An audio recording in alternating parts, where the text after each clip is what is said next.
Boa noite, pessoal. Paz seja convosco, tudo bem?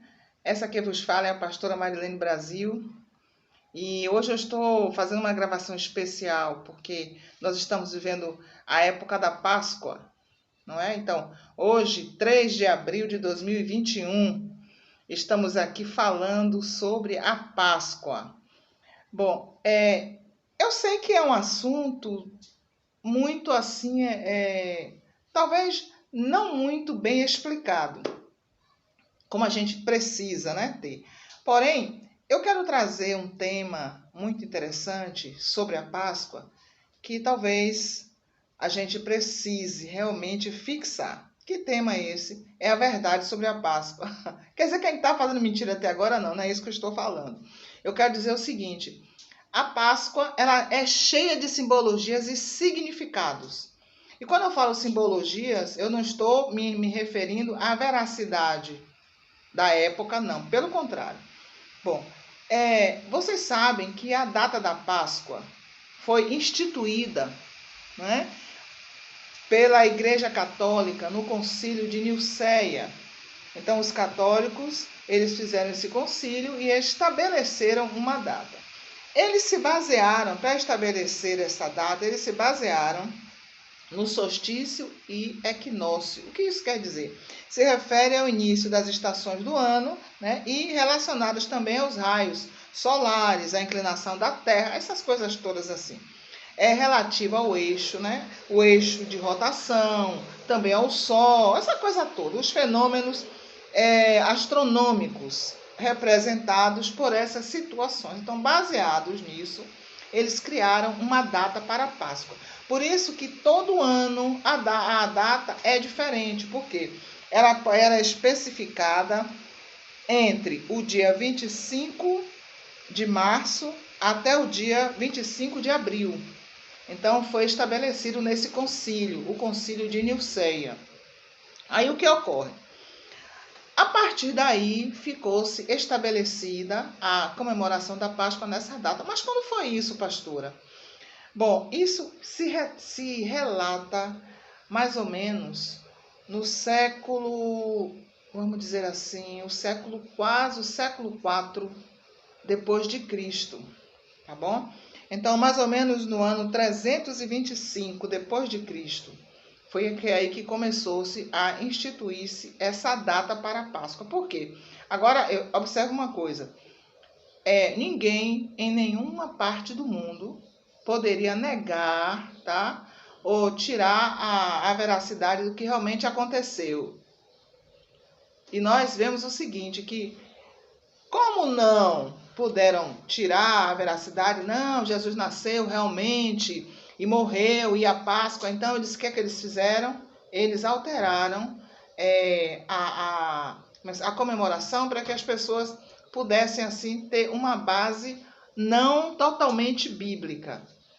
Mas eu não quero me ater a esse âmbito aí, eu quero realmente falar sobre a Páscoa, que é um assunto tão maravilhoso. Deixa eu lhe dizer, a instituição da Páscoa começou justamente por volta dos anos, o século XV, ou seja, 1440 a 1600 antes de Cristo. Então, nessa época, foi justamente a época em que o povo hebreu estava aprisionado no Egito, né? Nós já sabemos da história, da narrativa bíblica, e ali Deus mandou de uma maneira forte, né? Com a forte mão, usando aquelas pragas, mandou que Faraó liberasse o povo para ir adorá-lo no deserto. E nós já sabemos que precisaram acontecer as 10 pragas para que realmente esse evento maravilhoso acontecesse, né? Então, justamente na ocasião da 10ª e última praga, que está lá em Êxodo, peço que você leia Êxodo, capítulo 12. O capítulo 11 fala da praga, né, que ocorreu, a consolidação da praga da morte dos primogênitos. Mas o capítulo 12 de Êxodo fala notadamente sobre a instituição da ceia e a saída do povo do Egito. Então, está muito bem explicado ali e dispensa até muitas alegorias, dispensa até muitas muitos exemplos, coisas assim, porque a Bíblia por si mesmo se explica. Glória a Deus por isso. Então vejamos. Olha, o significado da Páscoa, a palavra Páscoa é Pessah ou Pashua, que significa o quê? Passagem. Ou seja, passar uma marca, né? Ultrapassar um limite, libertação, no sentido de libertação. Então, essa palavra é a palavra que simboliza esse evento, a Páscoa. A partir daí, a Páscoa começou a ser celebrada por todo o povo hebreu. No começo, antes de Cristo, era só o povo hebreu, não é, que festejava essa ocasião. Você note que antes da libertação do Egito, o povo hebreu não tinha festas assim declaradas. A partir daí, quando eles chegaram no deserto, foi que aí começaram a instituição das festas, né? Aí tem a festa dos tabernáculos, tem a festa da colheita, enfim. Mas a Páscoa, ela era celebrada rigorosamente, assim como as outras, mas com um sentido bem específico também. Então, o que acontece?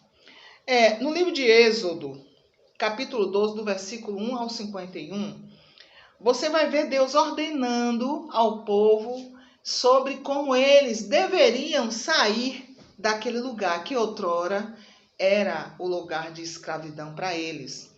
Agora era um lugar qualquer, porque Deus já tinha entrado com providência e o povo já estava saindo forro, livre. Aleluias.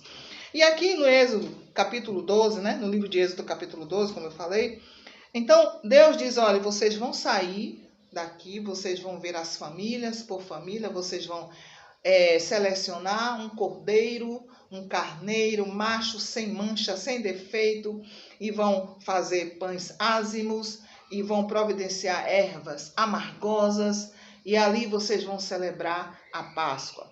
Mas antes disso, Deus mandou que o povo fizesse o que? Através de Moisés. Olha, você vai, Moisés, diga ao povo que ao pegar esse carneiro, esse cordeiro, ele vai pegar o sangue desse cordeiro e cada um dos israelitas vai aspergir o sangue desse cordeiro por família, né? Não foi um cordeiro só, que era muita gente.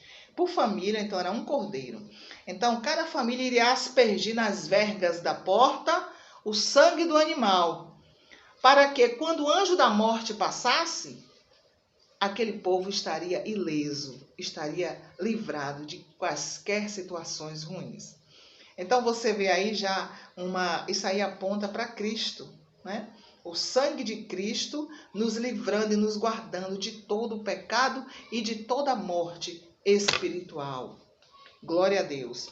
E aí ele diz o seguinte, olha, vocês vão fazer isso e depois que acontecer a praga, então vocês vão fazer o que? Vocês vão se reunir. Enquanto a praga está acontecendo, vocês vão estar reunidos. Esse cordeiro que foi sacrificado, tá? Aí vocês vão pegar as carnes, não vai cozer e nem tampouco comer crua, né? Vai assar. E ali ele diz como deve fazer com aquele cordeiro. Então, esse é o primeiro item da Páscoa instituída naquele dia. E é dele que eu vou falar agora. Um carneiro, um cordeiro, né? Um carneiro ou cordeiro, sem mancha, sem mácula, de 1 ano, macho. Nenhum osso quebrado, todo perfeito. Então, como é que o nosso Jesus é oferecido como aspersão de sacrifício? Totalmente sadio, puro, sem pecado, e foi ali oferecido por nós, há cerca de 2000 anos atrás. Mas o Cordeiro Pascal, lá de Êxodo, já estava apontando para isso, né? Então vocês, né, vocês podem ver o que é realmente, para caso alguém tenha dúvida, o que é um cordeiro, o que é um carneiro, né? Então, é um animal totalmente dócil, não é? Que não anda esbravejando. Então, eis aí o que é um carneiro ou um cordeiro. Mas tinha que ser um pequeno, 1 ano, macho, sem manchas, sem máculas, sem nenhum osso quebrado. Então, esse era o primeiro item principal da ceia, daquela instituição na Páscoa. E aí, o segundo item, o sangue. Como eu falei ainda há pouco, o sangue do cordeiro, no Êxodo, né? Ele aponta para o sangue do sacrifício. Quando Jesus instituiu a ceia ali com os seus discípulos, ele disse o quê? Que o sangue era o sangue da nova aliança, né? Que seria vertido por muitos. Então, eu quero fazer uma alusão aqui também, lá no livro de Josué, capítulo 2, você já sabe o que eu vou falar? Aquela mulher que, apesar de ter uma vida totalmente pregressa, mas ela tinha algo no coração que isso a fez, isso a livrou, a salvou e ainda os familiares dela. E ela ainda fez parte da genealogia do Salvador da humanidade, Jesus Cristo. É Raabe que eu estou falando. Então, como ela foi corajosa, como ela teve fé num Deus que ela não conhecia, estando numa terra totalmente idólatra, e o ofício dela era prostituição, ela era uma mulher prostituta. Mas ela acreditou. E aí a Bíblia diz o quê? Que aqueles espias estabeleceram um pacto. Então, ela deveria deixar na sua janela um fio de escarlata, ou seja, um fio um cordão, né? Uma corda vermelha, escarlata ou escarlate é vermelho. E ali aquele fio estaria ali como sinal que quando o anjo, os hebreus chegassem para tomar Jericó, ela estaria salva e todos que estivessem ali. O que é que isso você lembra você? O que é que isso nos lembra? Nos lembra o sangue de Jesus. Amém? Já livrando lá, desde lá dessa época.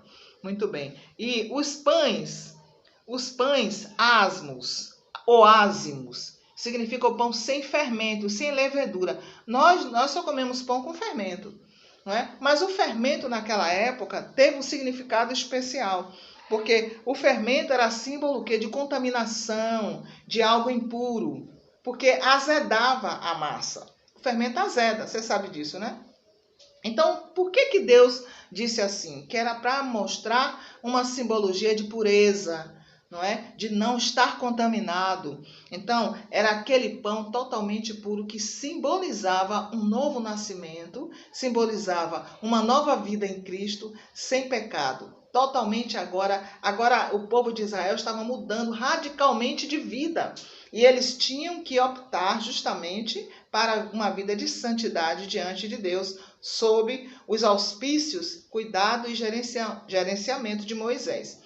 E aí nós vemos aqui, 1 Coríntios capítulo 5, versículos 7 e 8, né, fala sobre os ázimos da bondade, sobre os ázimos da integridade, da santidade, e fala também do fermento, da malícia e de tantas outras coisas. 1 Coríntios capítulo 7, capítulo 5, versículos 7 e 8. Amém? As ervas amargas.